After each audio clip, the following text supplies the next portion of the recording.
കഴിഞ്ഞ നിയമസഭാ തെരഞ്ഞെടുപ്പിൽ ധാരാളം സ്ത്രീകൾ ചെറുപ്പക്കാർക്കെല്ലാം സീറ്റ് നൽകിയിരുന്നു. പക്ഷേ അവർക്ക് വേണ്ടത്ര വിജയിക്കാൻ കഴിയില്ല, അതെപ്പോഴും കോവിഡിൻ്റെ പശ്ചാത്തലമാണ് കാരണമെന്ന് പറഞ്ഞു. പക്ഷേ അപ്പോൾ പോലും നമ്മളൊരു കരുനാഗപ്പള്ളിയിൽ CR മഹേഷ് മോഡലുണ്ട്. ഈ തെരഞ്ഞെടുപ്പ് തോറ്റെങ്കിൽ പോലും അവിടെ നിന്ന് പണിയെടുത്ത് ജനങ്ങളുടെ ഒരു വിശ്വാസം എടുക്കുന്ന ആൾക്കാർ. അതുപോലെ കഴിഞ്ഞ തവണ സീറ്റ് കൊടുത്ത എത്ര ചെറുപ്പക്കാർ ആ മണ്ഡലത്തിൽ തന്നെ നിന്ന് പ്രവർത്തിച്ചു എന്നൊരു വിലയിരുത്തലുണ്ട്. അത് ഞങ്ങൾ വിലയിരുത്തിക്കൊണ്ടിരിക്കുകയാണ്. കഴിഞ്ഞ തവണത്തെ കാര്യം നല്ല സ്ഥാനാർത്ഥി പട്ടികയായിരുന്നു 2021 ഞങ്ങൾ.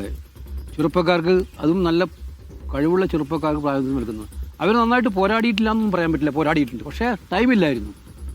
ലാസ്റ്റ് മിനിറ്റിലാണ് നമ്മൾ പുതിയ സ്ഥാനാർത്ഥികളെ രംഗത്തിറക്കുമ്പോൾ അവർക്ക് സമയവും കൂടെ വേണം എസ്റ്റാബ്ലിഷ് ചെയ്യാൻ. അത് കഴിഞ്ഞ പ്രാവശ്യം കിട്ടിയിട്ടില്ല. ആ കിട്ടിയതിൽ കുറേ ആളുകൾ വളരെ ഫലപ്രദമായിട്ട് അവരുടെ മണ്ഡലങ്ങളിൽ പ്രവർത്തിച്ചിട്ടുണ്ടെന്നുള്ളത് ഞങ്ങൾ മനസ്സിലാക്കുന്നുണ്ട്. പക്ഷേ എല്ലാവരും അങ്ങനെയല്ല.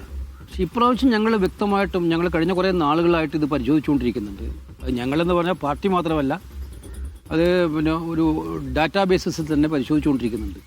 അതനുസരിച്ചുള്ള ആ പരിശോധന ഫലമായിട്ട് വിജയസാധ്യതയുള്ളവർ അവരിൽ ഉണ്ടെങ്കിൽ തീർച്ചയായിട്ടും അവർക്ക് സാധ്യതകളുണ്ടാവും. അപ്പോൾ കഴിഞ്ഞ തവണ സീറ്റ് മത്സരിച്ച് തോറ്റവരെ വീണ്ടും പരിഗണിക്കാൻ സാധ്യതയുണ്ട്, ചെറുപ്പക്കാരായിട്ടുള്ളവരെ. ഞാൻ പറഞ്ഞല്ലോ, ഈ തെരഞ്ഞെടുപ്പിൽ അനാർത്ഥത്തിനുള്ള ഏക മാനദണ്ഡം വിജയസാധ്യതയാണ്. വിജയസാധ്യതയിൽ ഇവർ വരുമ്പോൾ തീർച്ചയായിട്ടും ഇവർക്ക് പരിഗണന ഒരു സീറ്റിൽ 2 പേർക്ക് വിജയസാധ്യത വന്നാൽ എങ്ങനെ തീരുമാനിക്കും? അത് ചെറുപ്പക്കാർക്കാർക്കും പ്രാധാന്യം. അത് മുൻപ് മത്സരിച്ചിട്ടുണ്ടെങ്കിൽ തീർച്ചയായിട്ടും അവരെ പരിഗണിക്കും. അവർക്ക് കുറച്ചും കൂടെ പരിചയമുണ്ടല്ലോ ആ മണ്ഡലം.